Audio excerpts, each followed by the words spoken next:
मेरे प्यारे साथियों, नमस्कार। फ्रेंड्स, आज मैं जो कुछ महत्वपूर्ण खबरें हैं स्पेशली प्री एग्जामिनेशन की दृष्टि से उन पर कुछ बातें करने जा रहा हूं। अखबारों में आपने पढ़ा कि जो कनाडा के प्रधानमंत्री थे जस्टिन ट्रूडो, उन्होंने त्याग पत्र दे दिया है। देखिए, सामान्य तौर पर कनाडा के राष्ट्रपति के द्वारा त्याग पत्र दिया जाना हमारे सिविल सर्विस एग्जामिनेशन की दृष्टि से कोई बहुत महत्वपूर्ण घटना या खबर नहीं है। लेकिन इसके बावजूद यदि मैं इस घटना की चर्चा कर रहा हूँ तो निश्चित रूप से उसका कोई ना कोई कारण तो होगा ही, और मुझे पूरा विश्वास है कि वह कारण कौन सा होगा आप समझ चुके होंगे।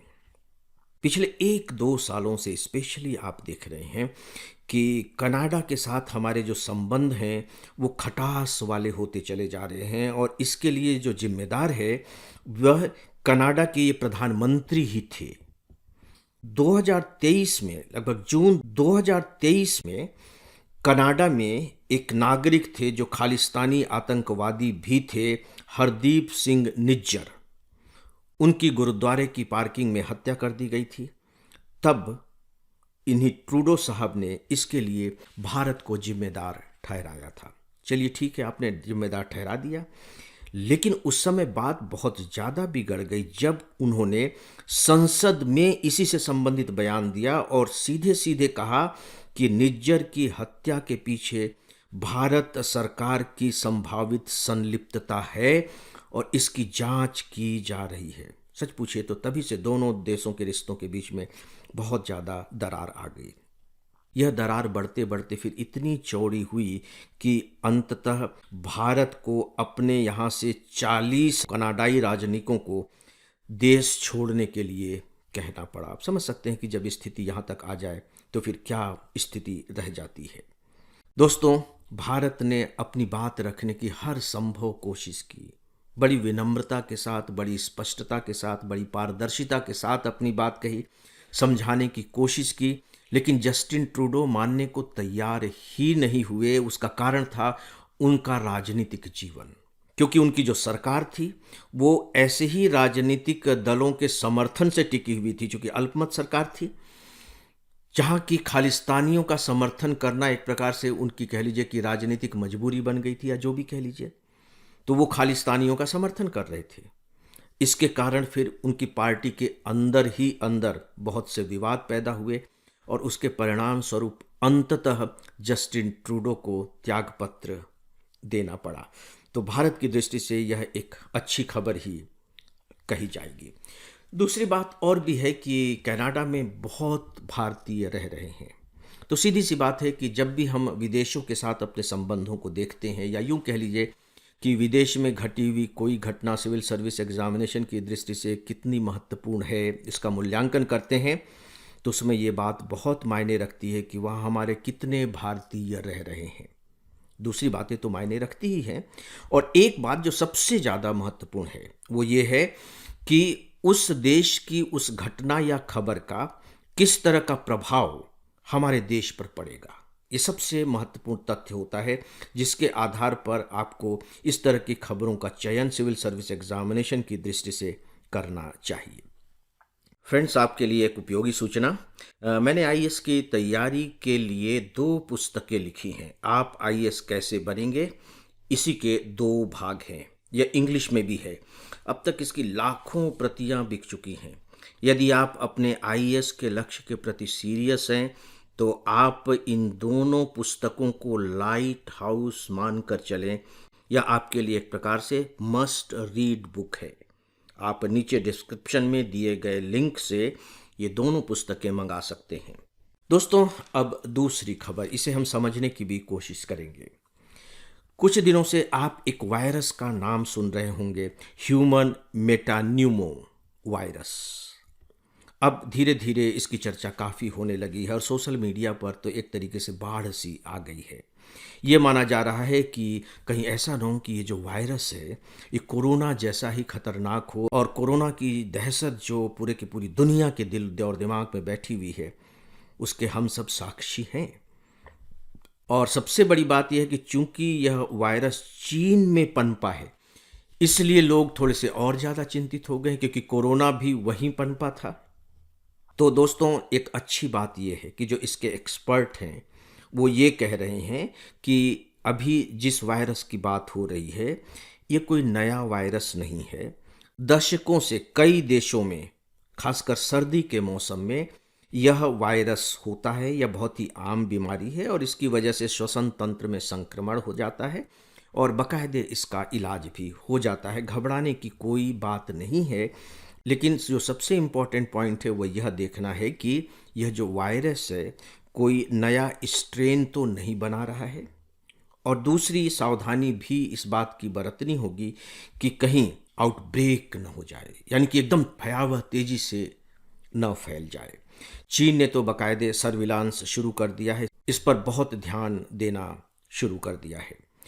दोस्तों ये तो थी वायरस के बारे में एक बात, मैं रिपीट कर रहा हूँ, इसका नाम है ह्यूमन मेटान्यूमो वायरस। लेकिन अब इसका प्रभाव देखिए। प्रभाव ये रहा कि कल जो भारतीय शेयर बाजार है वह तेजी से गिरा। अब आप सोचेंगे कि वायरस के कारण भारतीय शेयर बाजार तेजी से क्यों गिरा। शेयर बाजार काम कैसे करता है इसको आपको समझने में थोड़ी सी इससे मदद मिलेगी। तेजी से इसलिए गिरा कि अगर ये वायरस फैल गया और इसी तरह से लॉकडाउन होने लगे तो फिर उत्पाद बिकेंगे कैसे? जो कंपनियां हैं वो कमाई कैसे करेंगी? जब कमाई नहीं करेंगी तो फिर शेयरों के रेट कैसे बढ़ेंगे? तो उस भय से, उस आशंका से शेयरों के रेट गिर गए।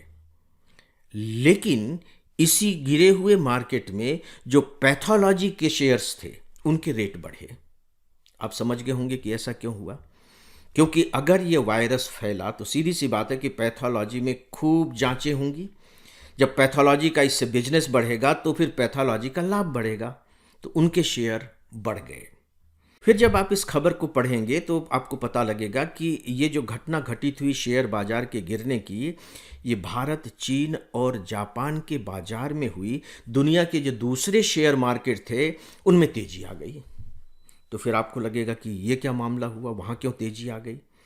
देखिए, भारत, चीन और जापान ये एशिया के देश हैं। इनके जो टाइमिंग्स जोन भी हैं थोड़े बहुत अंतर से ही एक जैसे ही हैं, आप कह सकते हैं, जब ये शेयर मार्केट खुला हुआ था। लेकिन दुनिया के जो दूसरे देश हैं वो दूसरे टाइम जोन में रह रहे हैं। उनके शेयर मार्केट के खुलने और बंद होने का समय अलग है।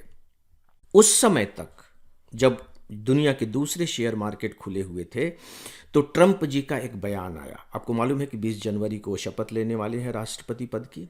इससे पहले ट्रंप जी ने राष्ट्रपति का चुनाव जीतने के बाद कुछ ऐसी बातें कही थी जिससे कि पूरी दुनिया में थोड़ी सी घबराहट सी फैल गई थी, खासकर आर्थिक जगत में। उसमें सबसे बड़ी बात ये थी कि वो आयात पर बहुत ज़्यादा शुल्क लगा देंगे, यानी कि दुनिया से जो सामान अमेरिका में आता है उसमें वो टैक्सेस बढ़ा देंगे। और सीधी सी बात है कि जब वो उस पर टैक्सेस बढ़ा देंगे तो दुनिया का सामान अमेरिका के मार्केट में बहुत महंगा हो जाएगा, तो उसे खरीदेगा कौन। तो इससे बहुत घबराहट फैल गई थी। लेकिन कल ट्रंप जी का जो बयान है वो अलग तरीके का आया। कल उन्होंने कहा कि नहीं, सभी पर वो आयात शुल्क नहीं बढ़ाएंगे, कुछ सामानों पर वो आयात शुल्क बढ़ाएंगे, यानी कि उनका टोन डाउन हो गया।